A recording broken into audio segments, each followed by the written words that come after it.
Our first keynote this morning is Professor Liz Cameron, associated with the Dharug Aboriginal Nation. I think it's important to know that she started her career as a nurse, and the idea of Indigenous health and art is fundamental to the way that she goes through the world. Nominated for awards at the National Indigenous Education Ambassador of Australia, top 10 women's researchers at Macquarie University, and National Indigenous Staff Scholarship Awards. It gives me great pleasure to welcome Ms. Cameron.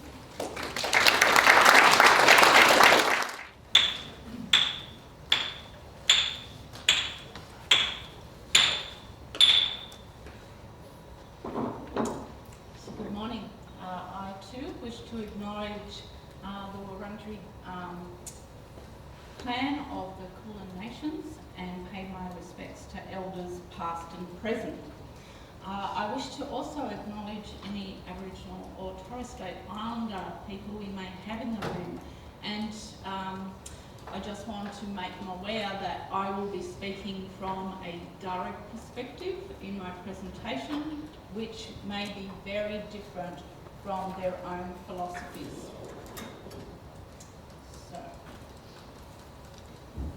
My talk this morning is about the natural processes involved in Aboriginal ways of doing, and our different perspectives on world views, and looking at the various ways of knowing from a traditional perspective into a contemporary space.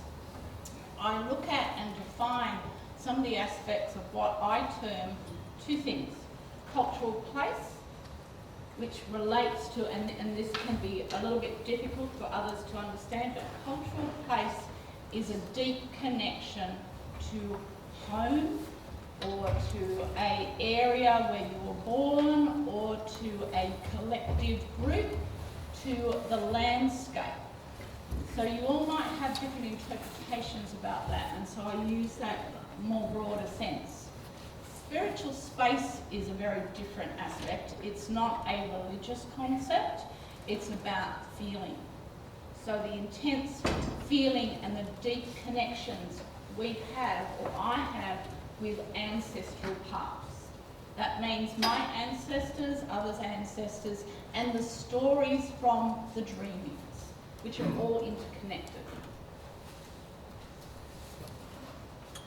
So, this is more for the international guests, but I still realise that there is a large majority of Australian people who have no knowledge or no concept of Aboriginal ways of knowing, or even the philosophies and some of our understandings.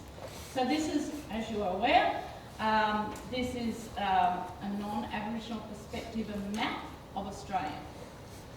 So we're going to do an exercise before moving on. And I thought, I actually woke up at 2 o'clock this morning and changed my whole presentation.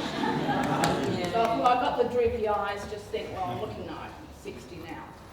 Oh, don't get too close up there. So what I want you to do is I want you to feel, first of all, that this is a safe space. And I'm going to get you to close your eyes. And I want to encourage those who want to spread out to do so. If you want to just sit in an area where you're not sitting next to someone you don't know, you think that you don't want to be touched and so forth, just 2 seconds, move into a different area and feel comfortable.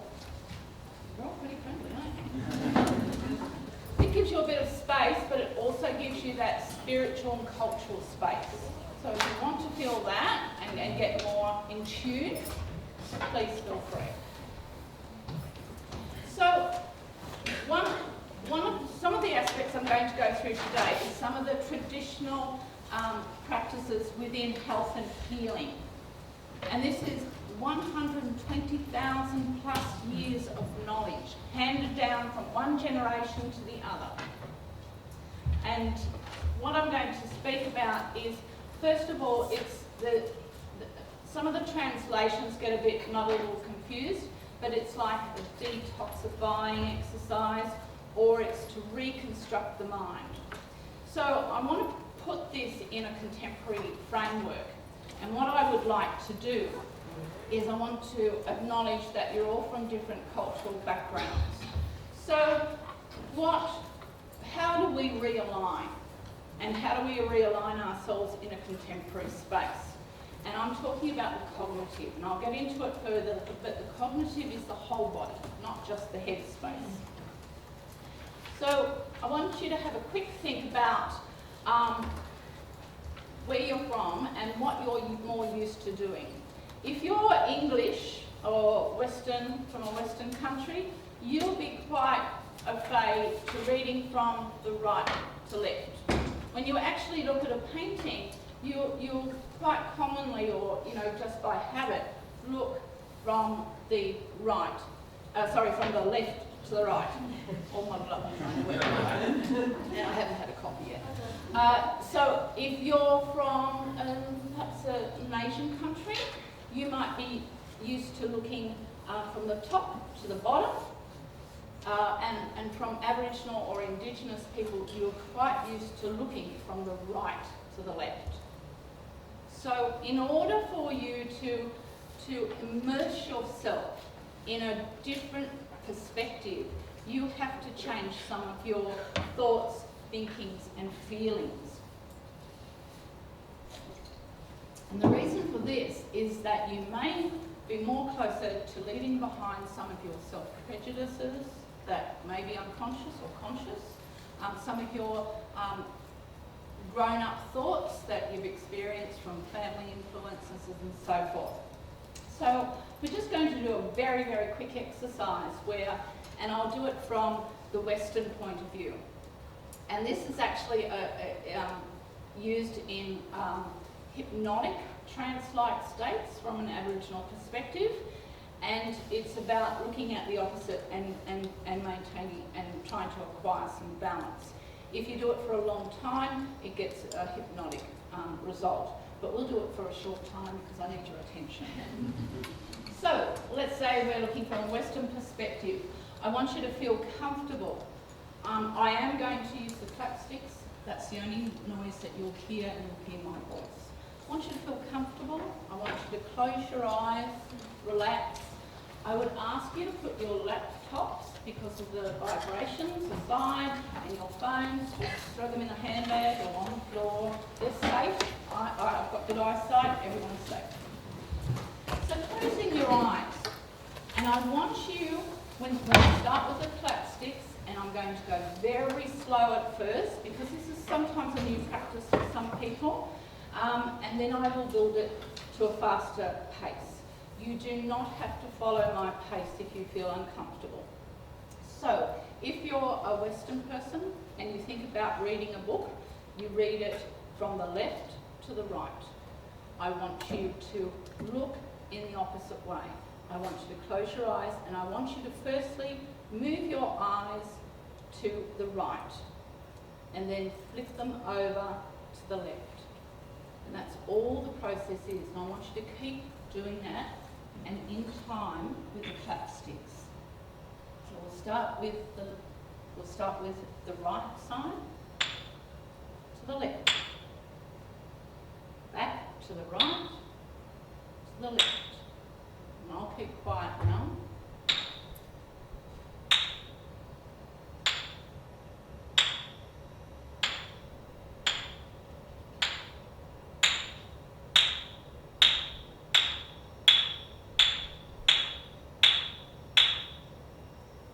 When you're ready, open your eyes. It's believed that this exercise, and it's done in a longer period of time, of course, but it adjusts your thinking and realigns the balance. So, why did I do this exercise?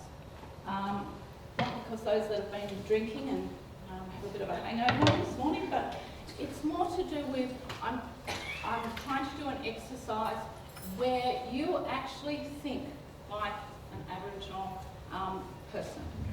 And the first thing that you'll note is your perceptions. This helps change your perceptions on things. Here is a map of Australia from your past, which was 5 minutes ago, and here is a map of Australia from an Aboriginal perspective, with over 140 different nations. So in this 30 minutes, you're part of this tribe, and we'll call us the Bugga Nation. Thank you. It's a very Aussie term. And so within this, we are part of a very small group, and we live in harmony with the land and the sea and the earth.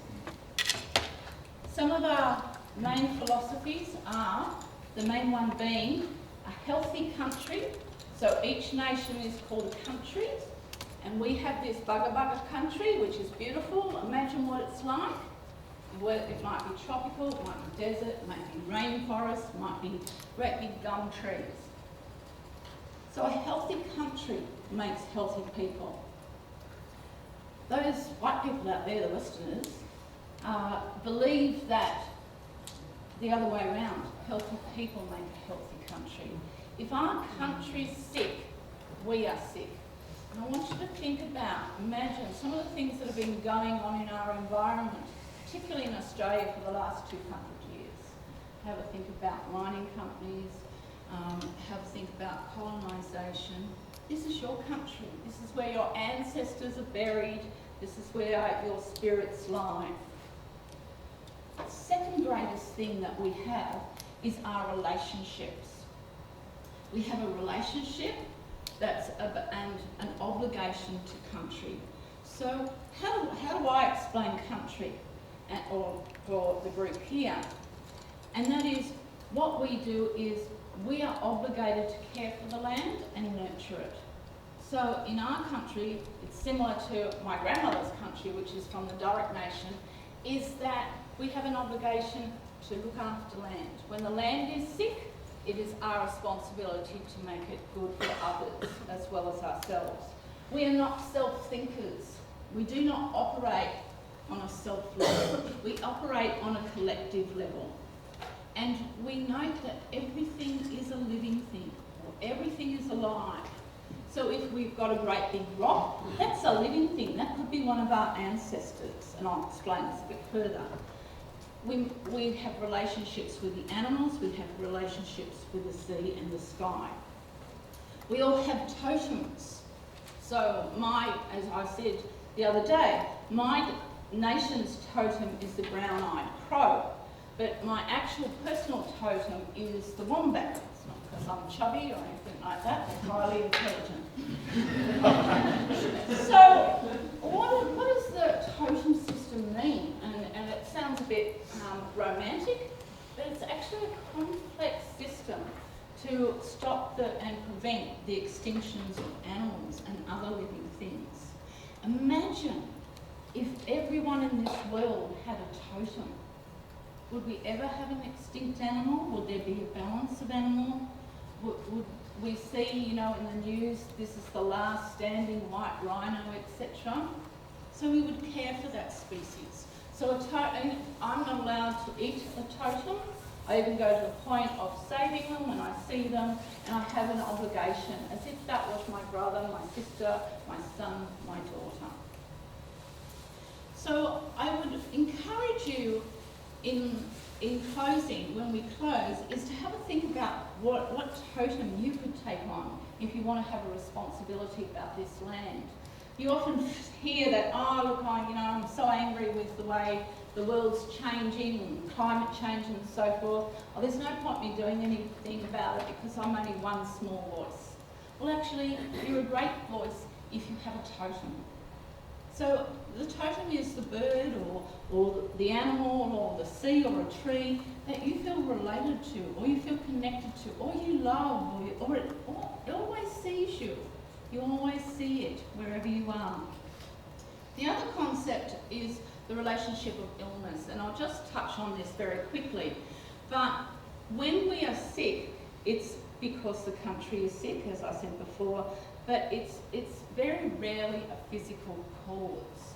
So we look at the internal body, and I'll be discussing it a bit further, and it's, instead of this mind-body theory, it's actually body-mind theory. So I'm going to very quickly talk about the 5 senses here, which you're all aware of. And Aboriginal peoples from the Dharug Nation still have this the five senses, but it's a little bit more complex. Just to give you an idea, the word see in direct language is called na, like that, na. But to deeply see is called na, with two A's, N and double A. And it is to deeply see, to deeply touch, to feel. I was at, I recently had an art exhibition, and in my speech I said, go up and touch the painting, feel it. And they went, really? I said, yeah, that's fine. It's good, because you're using and connecting all your senses. So, what are the other two senses that we have?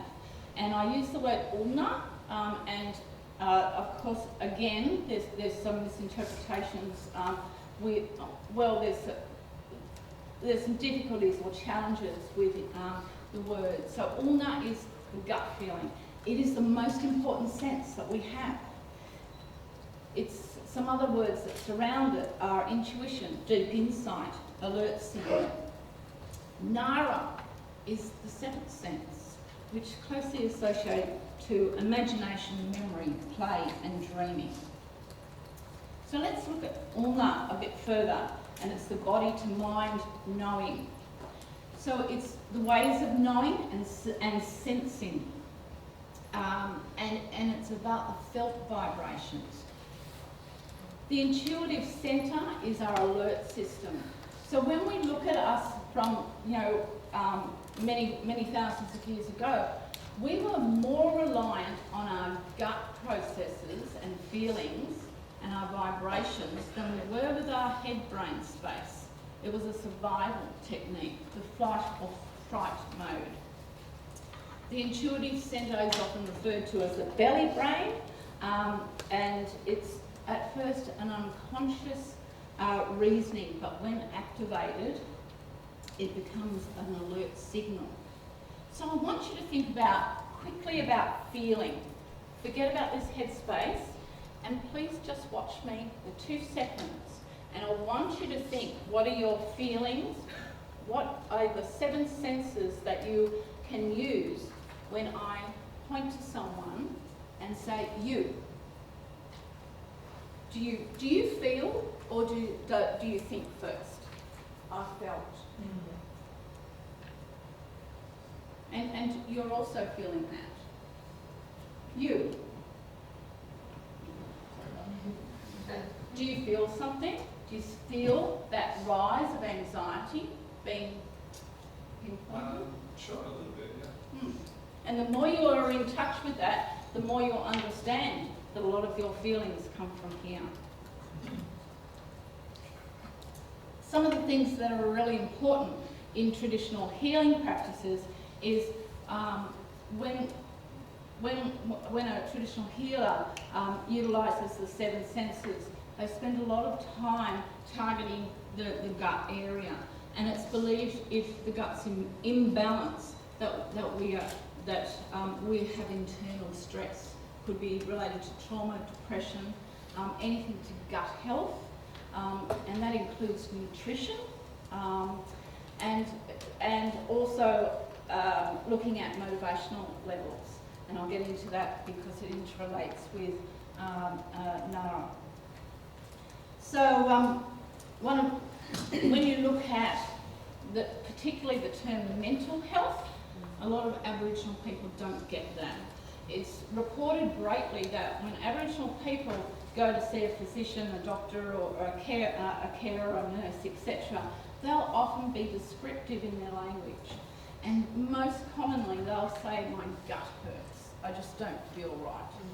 And they can't express it in any other way. And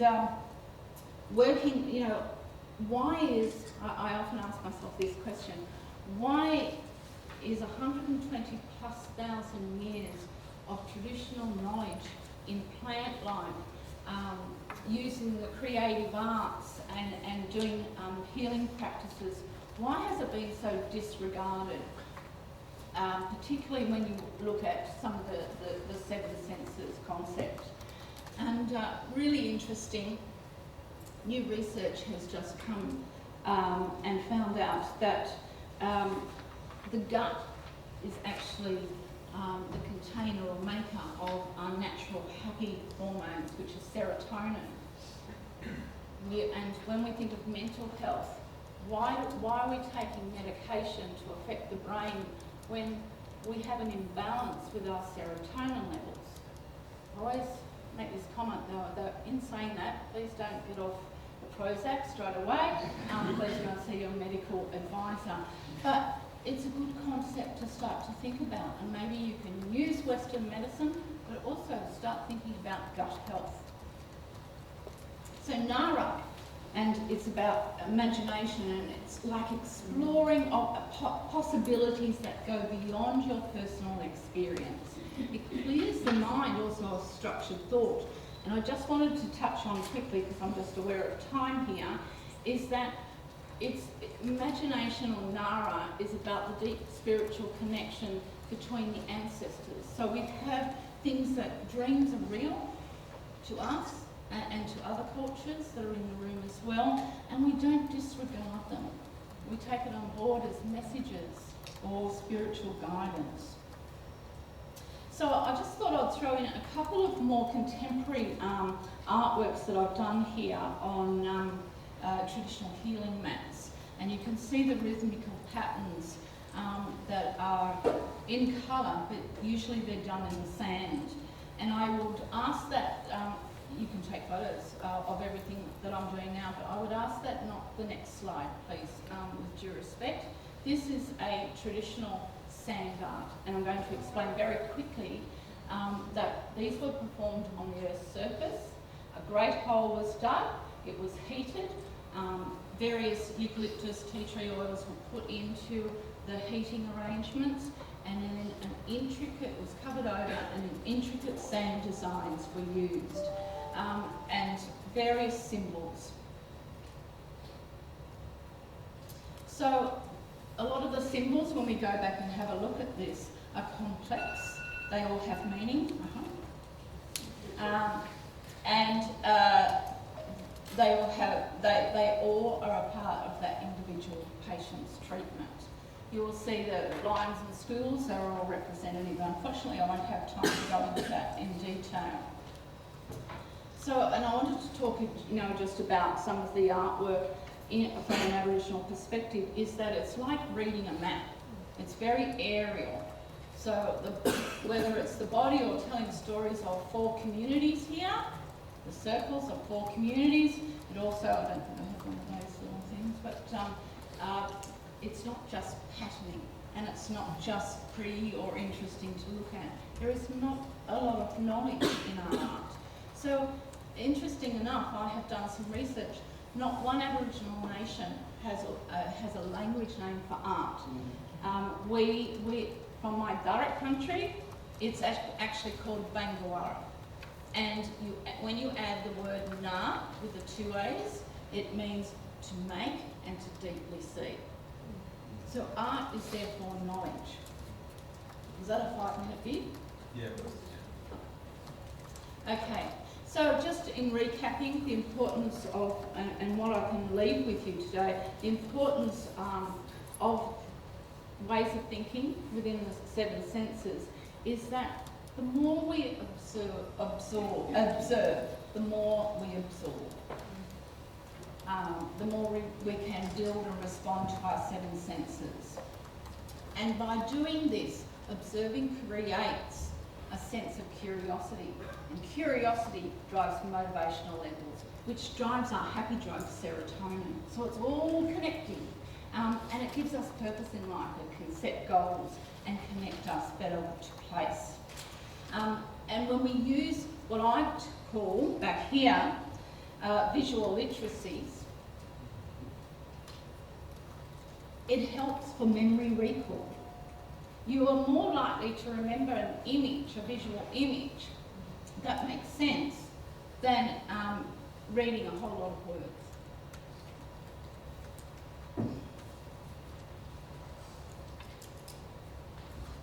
I'm not going to read that, but I'm going to leave you with one image. So this is a painting I did, and it's about 6 foot by 3 foot. and I know it's probably the right size about there. And a lot of my making, or Bangarwara, is about metaphoric use, and you'll find this greatly in Aboriginal contemporary art, which is often overlooked. It always has metaphoric content, but from traditional healing practices, I build this into a lot of my artwork, so you've got that rhythmical flow. So from a visual perspective, what's the first thing you see, or feel, I should say? And what's some of the feelings? Yell them out. Movement. Movement. Space. Light. Light. Depth. Depth. Lots of fish. Yeah. Refresh. There was a vision there, obviously. Direction. Direction. Yeah, so the flow. What about the colour? Is that calming or alarming? Calming. Replenish. Yeah. Full. So with my artworks, I often don't like to do a storyline. All Aboriginal work, I say, can you put a storyline with the painting? I don't know. Because I feel that I'm blocking once I put a storyline to it, I'm blocking your imagination. So, unfortunately with Aboriginal authenticity, they still want the storyline, a picture of you. As you're getting older, that's a bit hard. But I'm going to leave you with what the storyline is, because it's about, the title is called Struggle, and it's about an elder fighting for the rights of her people, and it's an elder that I'm very close to. She's constantly fighting and battling for her community and land rights, better healthcare systems, better educational opportunities for Aboriginal people. And she works a lot with the stolen generations, which were the forcible removal of children, and some of the traumatising perspective that I too have worked as a counsellor and seen. So it's all about this one fish. Now I can't even reach it, I don't even have a big stick, or someone taller than me, but it's one fish there, in the middle, going the other way. Don't get me in this position, it's not really good. Do you see? Something perhaps you've never seen before. So I'd like to thank you very much for listening and for your deep seeing and understanding. And I hope I've made some difference to the way that you may also look at your works or your practice or the healthcare needs of yourselves or others. So, thank you.